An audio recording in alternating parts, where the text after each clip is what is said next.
Steve Faulkner. Right. How are you, buddy? I'm good. I'm Wow. good.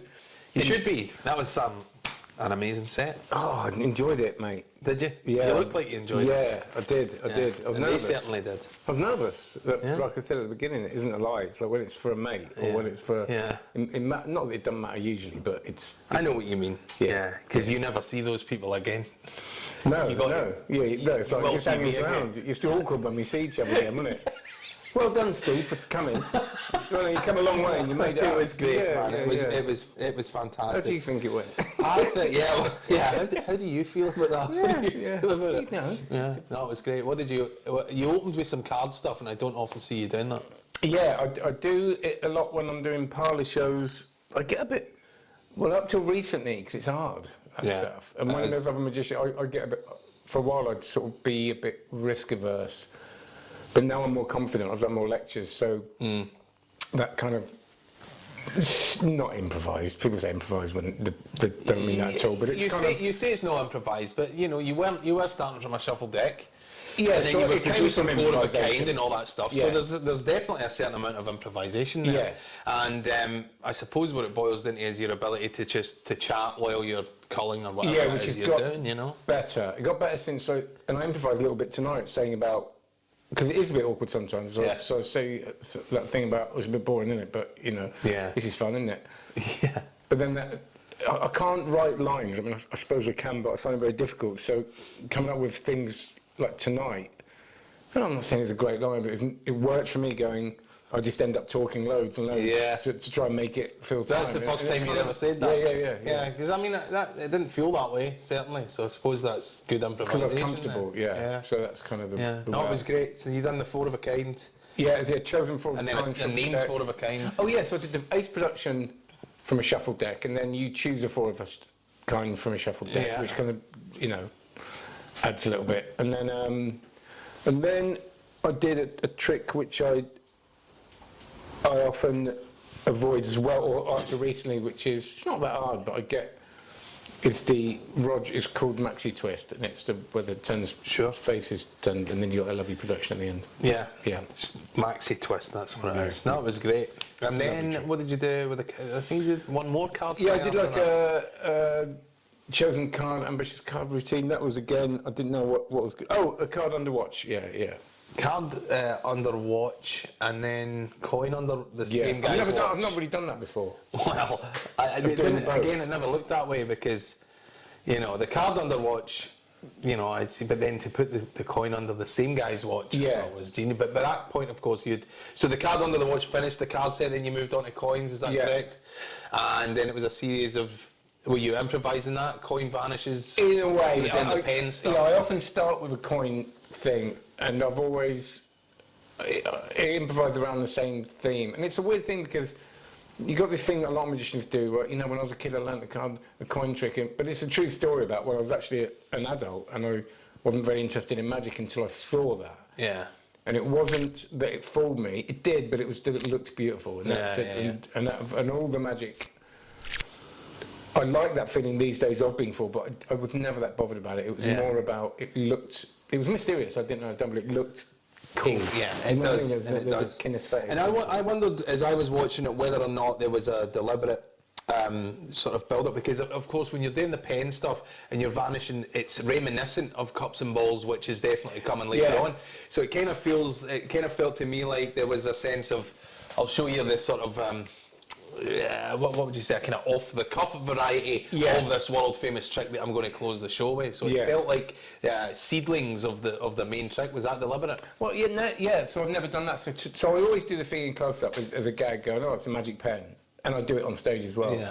And then tonight I thought, basically we've had time today, haven't we? We've usually life's so mental. So we've had time, and I thought, oh, I could do that and then call back to it. And the reason was because when I usually do the stick vanish, I use a line that isn't mine. It's a line by Pete Wardell who taught me, so I didn't want to do it here. So I thought, how can I do it and link it back to something? Because we were on film and he wouldn't mind, but it just but I know felt a you little don't want to just be cherry picking. Yeah, so I thought I could do that and then sort of, let's face it, it was a Cups and Balls, isn't it? I wouldn't say a lot of that's mine. Hopefully some of it. What was great in the improvised stuff for the coin, and then of course the coin under the watch was a great way to finish that off. What did you do next? Was that the Instagram? Oh no, review? yeah. So because I mean that, I have to say, is what everybody's talking about out there. They love the act, the cups and balls. Obviously, you've been doing that for a long time, and you can tell everybody's talking about that Instagram thing. I think I got to admit, I mean that's just mind blowing. Yeah, I think I'll finish with it when I'm more confident with it. Yeah, and you can tell because for them it worked, but for theatrically it didn't really work. For them it didn't, people in the room, but in video because they all looked and I didn't, so I had to kind of feel my way with that a bit. But it's a funny one, isn't it? Because there's tricks. Stephen King says, I'm trying to make myself sound clever here, but I love the thing Stephen King says. He tries to terrify people, and if you can't do that, he horrifies them. If you can't do that, he grosses them out. Yeah. And I think it's a similar thing with magic. If you have a show, I love magic with meaning, but sometimes you just want something that just gets that brain melter. Yeah. But a whole show like that doesn't work, you know. I know. So I think to finish with that is a nice thing, and then build something into it that does give it a little bit more. I'm just doing it was crazy. Let me ask you this, because I know that a lot of people don't like the crossover, you know, because if you think about what you're doing, it starts out cards, then it's coins, cups and balls on the end, and bang in the middle is mentalism. Yeah. But I, for one, don't give a shit about that. I don't think that matters at all. I just think you can do, you know, anything you want. The idea that you have to be sort of puritanical about it's so boring. But you obviously don't have any qualms about it. No, I do. Like, I think if I'd hope that they still see me in what I'm doing. Yeah. I think it can clash if you go, hey, and then we're going to go. Yeah, exactly. But I think that I don't feel uncomfortable about it, and I think it can look wrong if you lose your character. I think some people do. They go from slap. Yeah, you know, I know. And I was going to say slap and tickle. I mean, like slapstick. Slap and tickle. A little bit of slap and tickle afterwards. Oh, I missed this. And then it could but no, carry on magician. Yeah. I've seen that before, and it doesn't really work. So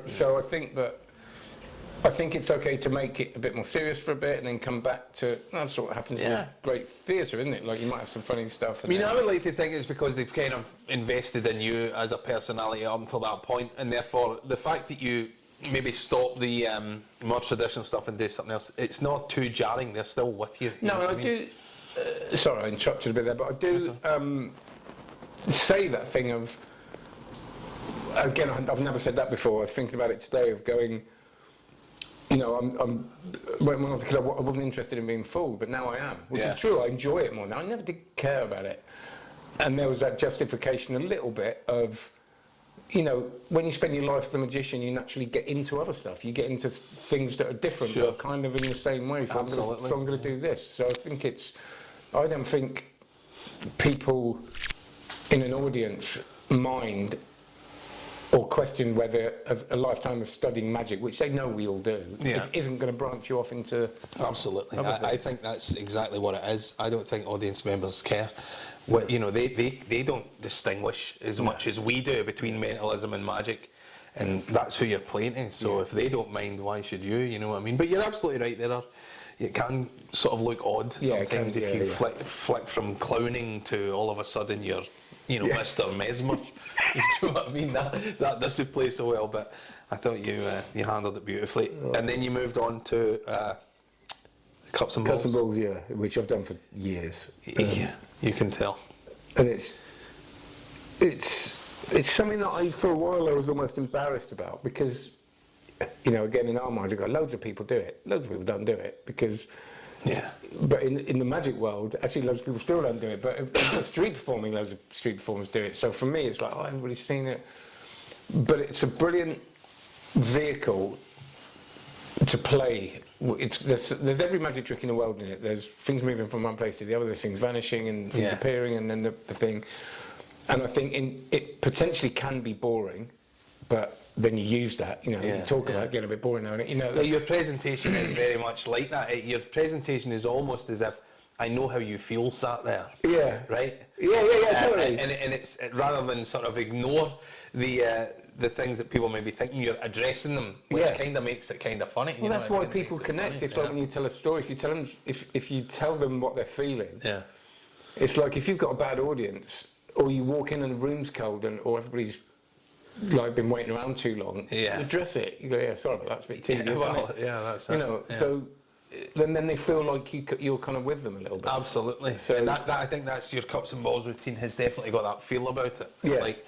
It's almost a teaching, but you're not teaching them anything, you know what I mean? But it feels like, so this is what the guys do, do you know what I mean? As if you're demonstrating a thing, but you're actually doing it at the same time. Yeah, and I do like the fact that is true, that is how it works. Yeah. You know, the whole catch-up thing of that is how it works. Yeah. You are seeing what's happening, kind of, but your brain isn't processing it. So I like that. I like that it's...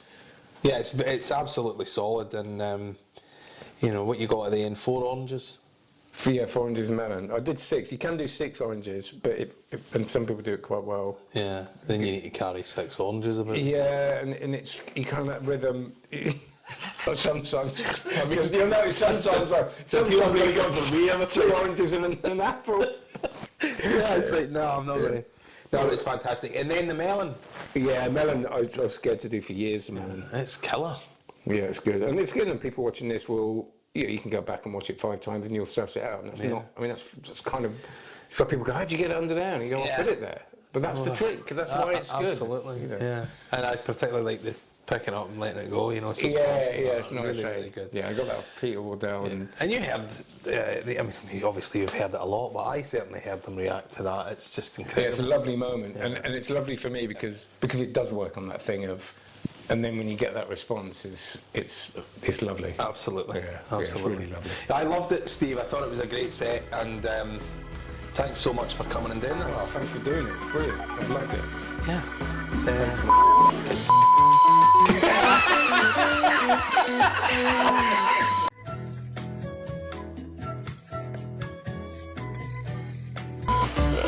Steve. A joy as always. Thank you so much. Thank you.